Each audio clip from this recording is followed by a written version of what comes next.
সুপ্রিয় শিক্ষার্থীরা, তোমরা সবাই কেমন আছো? আশা করি তোমরা সবাই ভালো। রাঙামাটি সদর মাধ্যমিক অনলাইন স্কুলের পক্ষ থেকে তোমাদের শুভেচ্ছা জানাচ্ছি। আমি বিশ্বজিৎ চৌধুরী, সহকারী প্রধান শিক্ষক, রানীদয়ামী উচ্চ বিদ্যালয়। গত ক্লাসে আমরা মহাকর্ষ অভিকর্ষ এই তোমাদের বিজ্ঞান বইয়ের মহাকর্ষ এবং অভিকর্ষ অধ্যায়টি শেষ করেছি। আজকে আমরা আরেকটা নতুন বিষয় নিয়ে আলোচনা করব। সেটা হচ্ছে তোমাদের অষ্টম শ্রেণীর বিজ্ঞান বইয়ের ষষ্ঠ অধ্যায় পরমাণুর গঠন নিয়ে আমরা আলোচনা করব। তোমরা জানো পদার্থ হচ্ছে কণা দ্বারা গঠিত। এই কণা দুই ধরনের, একটা হচ্ছে অণু আর একটা হচ্ছে পরমাণু। তো পরমাণু হচ্ছে ক্ষুদ্রতম কণা। একে অধিক পরমাণু পরস্পর সাথে যুক্ত হয়ে অণু গঠন করে, অর্থাৎ একটা অণুর মধ্যে অনেকগুলো পরমাণু আছে। এই পরমাণু গঠন নিয়ে সর্বপ্রথম ডেমোক্রিটাস 400 অব্দে একটা ধারণা ব্যক্ত করেন এবং তিনি সেখানে বলেছেন যে পরমাণু অবিভাজ্য। পরমাণু মৌলিক পদার্থের ক্ষুদ্রতম কণা এবং পরমাণু অবিভাজ্য। কিন্তু 1803 সালে পরবর্তীতে জন ডাল্টন বলেছেন যে পরমাণু অবিভাজ্য নয়, পরমাণু বিভাজ্য। তবে এখানে এই জন ডাল্টনের পরমাণু হলো মৌলিক পদার্থের ক্ষুদ্রতম কণা এবং একে ভাঙা যায় না।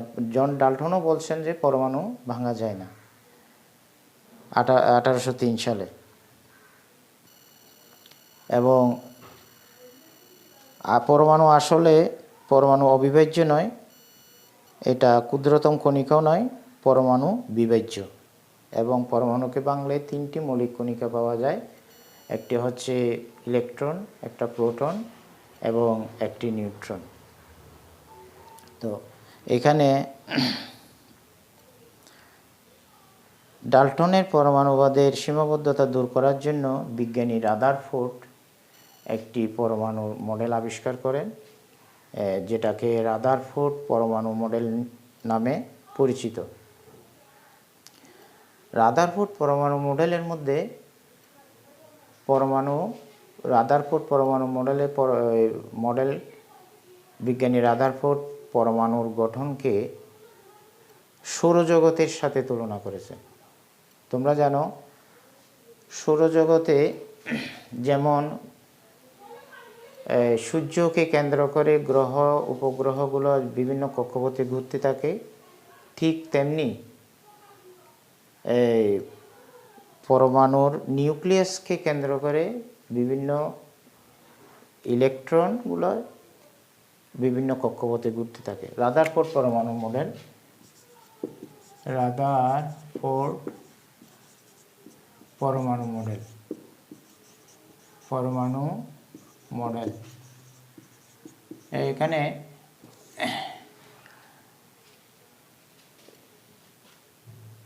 পরমাণুকে ভাঙলে 3টি মৌলিক কণিকা পাওয়া যায়। একটা হচ্ছে প্রোটন, একটা নিউট্রন, একটা হচ্ছে ইলেকট্রন,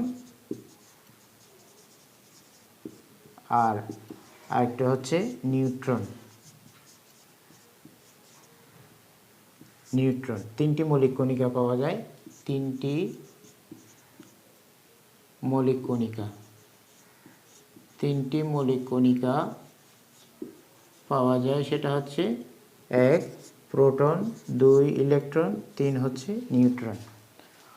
প্রোটন ধনাত্মক আধান,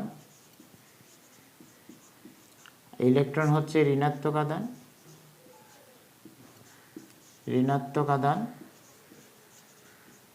আর নিউট্রন হচ্ছে চার্জহীন, মানে চার্জ শূন্য, নিরপেক্ষ আধান।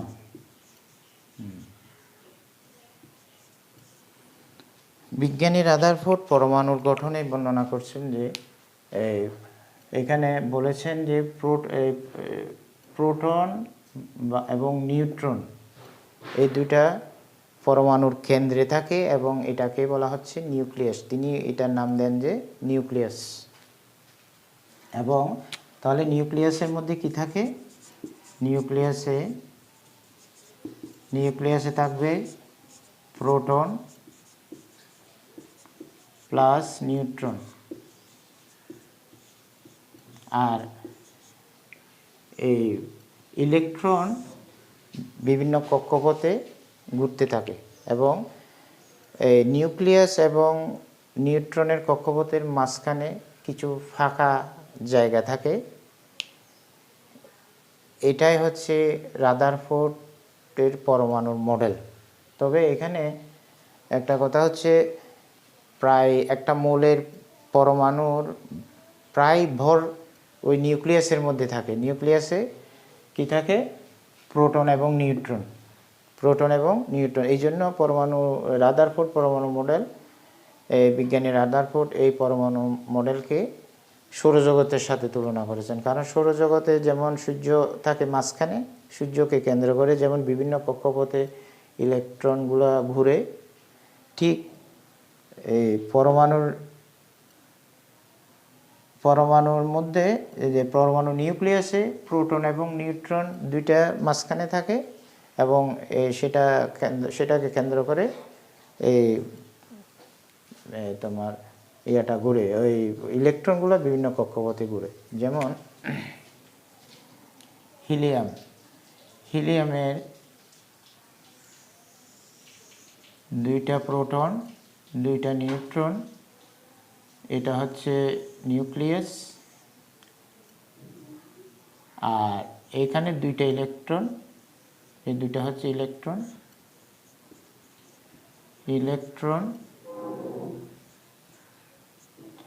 এটাও ইলেকট্রন,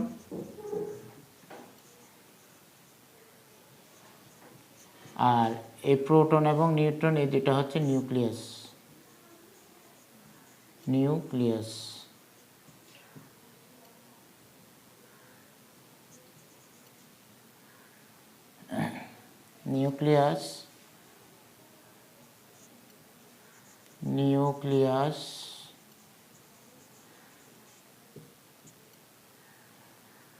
এটা হচ্ছে হিলিয়াম পরমাণুর গঠন। দুইটা প্রোটন আর দুইটা নিউট্রন মিলে পরমাণুর কেন্দ্রে থাকে, যেটাকে উনি নাম দিয়েছেন নিউক্লিয়াস। আর সমান সংখ্যক ইলেকট্রন নির্দিষ্ট কক্ষপথে ঘুরে এবং নিউক্লিয়াস এবং কক্ষপথের মাঝখানে স্থানটা হচ্ছে ফাঁকা। এটা হচ্ছে রাদারফোর্ড পরমাণুর মডেল অনুসারে হিলিয়াম পরমাণুর গঠন। ঠিক একইভাবে আমরা প্রত্যেকটা মৌলের এভাবে তার মডেল অনুসারে আমরা পরমাণুর গঠন আঁকতে পারি। তাহলে আমরা বিভিন্ন বিজ্ঞানী পরমাণুর গঠনের মতবাদ নিয়ে আমরা আলোচনা করেছি। এরপরে আমাদের দ্বিতীয় আলোচ্য বিষয় হচ্ছে পরমাণুর।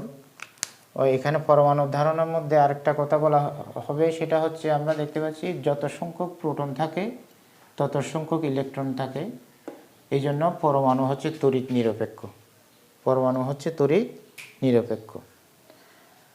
এখানে প্রোটন সংখ্যা এবং ইলেকট্রন সংখ্যা সমান থাকে, এই জন্য পরমাণু তড়িৎ নিরপেক্ষ। এরপর আমরা আলোচনা করব পারমাণবিক সংখ্যা।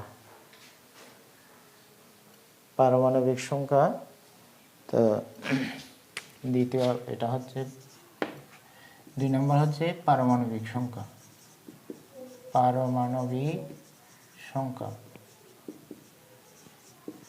এটা হচ্ছে কি? পরমাণু নিউক্লিয়াসে অবস্থিত পরমাণুর নিউক্লিয়াসে পরমাণু নিউক্লিয়াসে অবস্থিত প্রোটন সংখ্যাকে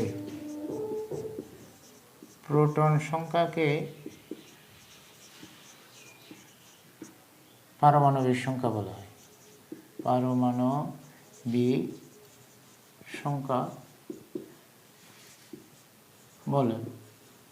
বলা হয়। অর্থাৎ আমরা তো এর আগে জেনেছি রাদারফোর্ড পরমাণু মডেলে দেখেছি যে প্রোটনটা থাকে পরমাণুর কেন্দ্রে, যেটার সাথে নিউট্রনও থাকে। এই প্রোটন আর নিউট্রন মিলে সেটা নিউক্লিয়াস। এই প্রোটন সংখ্যাকে আমরা পারমাণবিক সংখ্যা বলবো। পরমাণু নিউক্লিয়াসে অবস্থিত প্রোটন সংখ্যাকে বলা হচ্ছে কি পারমাণবিক সংখ্যা, এবং এটা ধনাত্মক আধান বিশিষ্ট। প্রোটনটা হচ্ছে কি ধনাত্মক আধান বিশিষ্ট। তাহলে যেমন অক্সিজেনের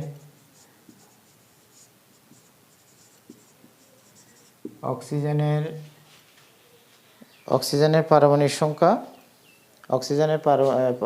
পারমাণবিক সংখ্যা হচ্ছে 8। অক্সিজেনের পারমাণবিক সংখ্যা 8। এটার অর্থ কি? তাহলে অক্সিজেনের পরমাণুতে 8টি প্রোটন আছে। এর অর্থ হচ্ছে অক্সিজেনের পরমাণুতে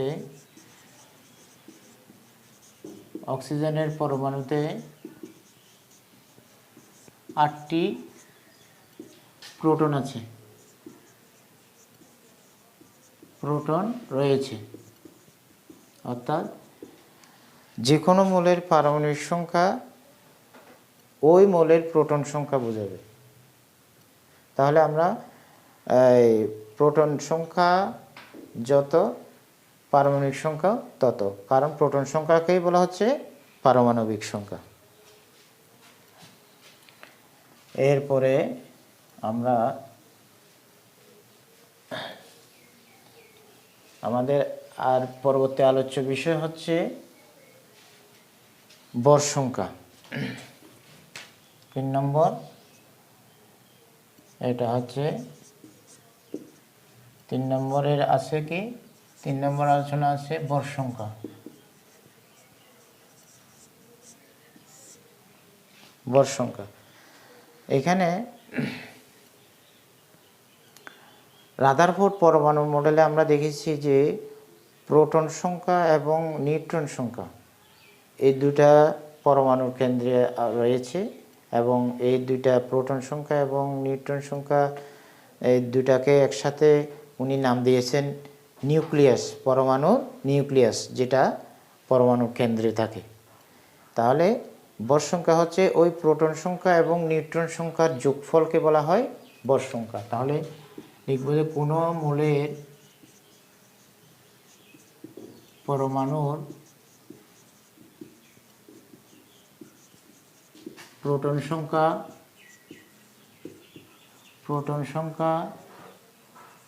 ও নিউট্রন সংখ্যার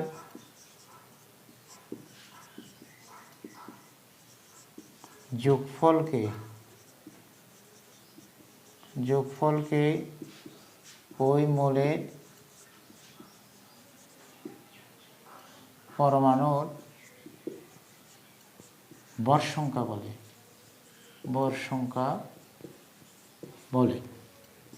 বলা হয়। যেমন সোডিয়াম পরমাণুর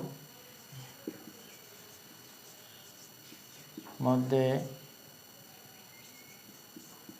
11টি প্রোটন ও 12টি নিউট্রন আছে।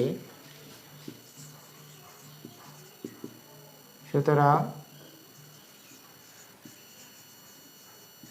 সোডিয়াম পরমাণুর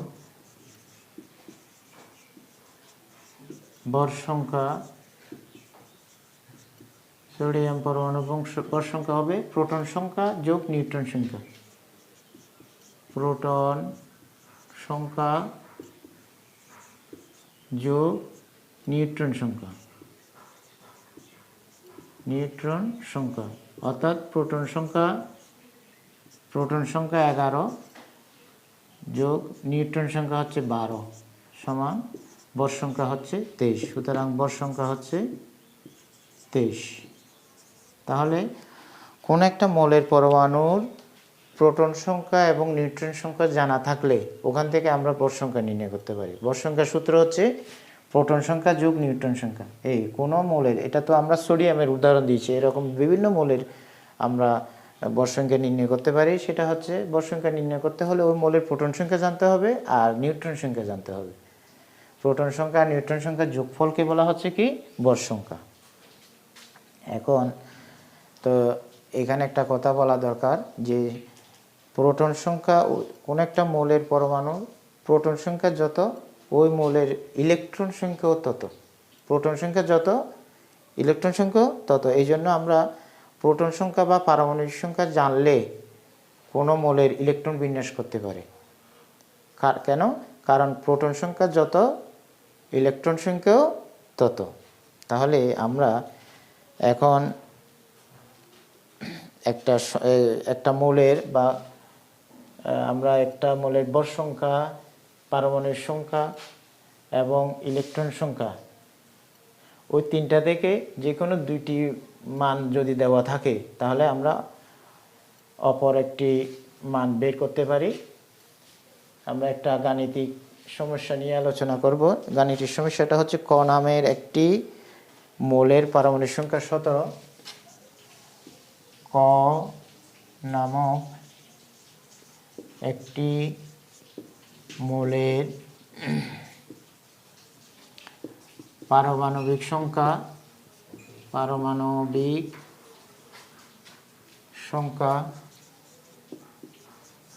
17, পারমাণবিক সংখ্যা 17 এবং ওই মৌলের ভর সংখ্যা 35। ভর সংখ্যা 35। ওই মৌলের পরমাণুর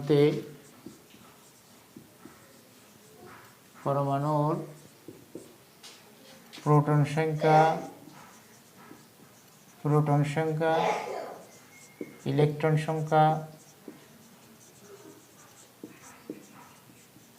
ও নিউট্রন সংখ্যা বের করো। নিউট্রন সংখ্যা নির্ণয় করো। এখানে দেখো পরমাণুতে আমরা জেনেছি কি পরমাণুতে প্রোটন সংখ্যা 3টা কণিকা আছে, একটা প্রোটন, একটা ইলেকট্রন আর একটা নিউট্রন। তাহলে একটি মৌলের ভর সংখ্যা যদি দেওয়া থাকে, পারমাণবিক সংখ্যা দেওয়া থাকলে ওখান থেকে আমরা প্রোটন সংখ্যা, নিউট্রন সংখ্যা এবং ইলেকট্রন সংখ্যা অতি সহজেই বের করতে পারি। এটা একটা গাণিতিক সমস্যা। তাহলে দেখো সমাধান। এখানে যেহেতু মৌলের পারমাণবিক সংখ্যা 17, যেহেতু মৌলের পারমাণবিক সংখ্যা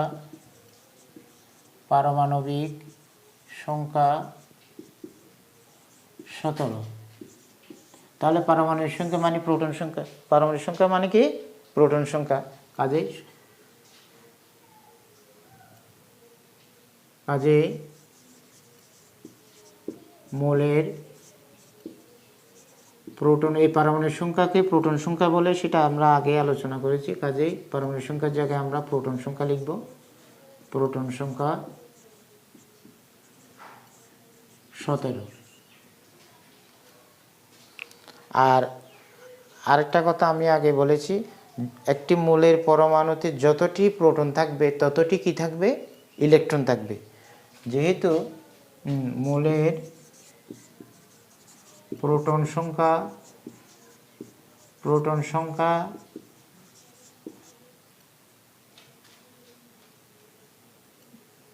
ইলেকট্রন সংখ্যা সমান বলে প্রোটন সংখ্যা ও ইলেকট্রন সংখ্যা সমান, প্রোটন সংখ্যা ও ইলেকট্রন সংখ্যা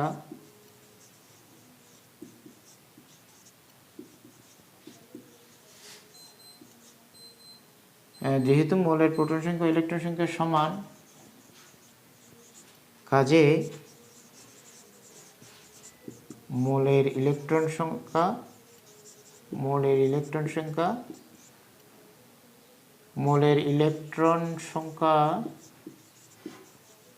প্রোটন সংখ্যা যেহেতু 17, ইলেকট্রন সংখ্যাও 17, যেহেতু প্রোটন সংখ্যা আর ইলেকট্রন সংখ্যা সমান, তাহলে পারমাণবিক সংখ্যা মানে প্রোটন সংখ্যা, যতটি প্রোটন সংখ্যা ততটি ইলেকট্রন সংখ্যা। প্রোটন সংখ্যা যেহেতু 17, ইলেকট্রন সংখ্যাও 17, তাহলে আমরা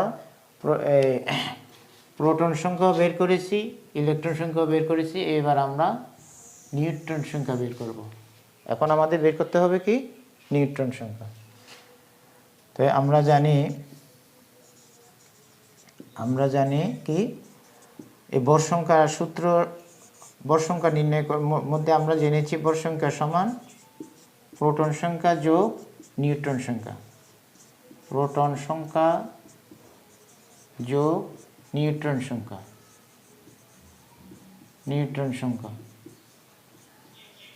তো ভর সংখ্যা আছে, এইখানে ভর সংখ্যা দেওয়া আছে, প্রশ্নের মধ্যে ভর সংখ্যা দেওয়া আছে 35 ভর সংখ্যা। তাহলে ভর সংখ্যা 35 ইকুয়াল টু প্রোটন সংখ্যা 17 যোগ নিউট্রন সংখ্যা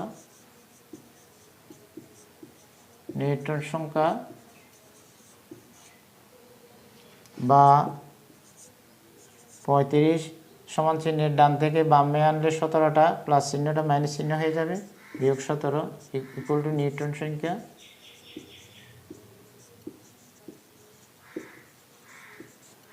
সতেরো থেকে 35 থেকে 17 গেলে 15 থেকে 7 গেলে কত, 9 7 16 7 6 8 7 15 8, 2 থেকে 1 গেলে 18 ইকুয়াল টু নিউট্রন সংখ্যা। সুতরাং নিউট্রন সংখ্যা আমরা বের করেছি 18। তাহলে একটি মোলের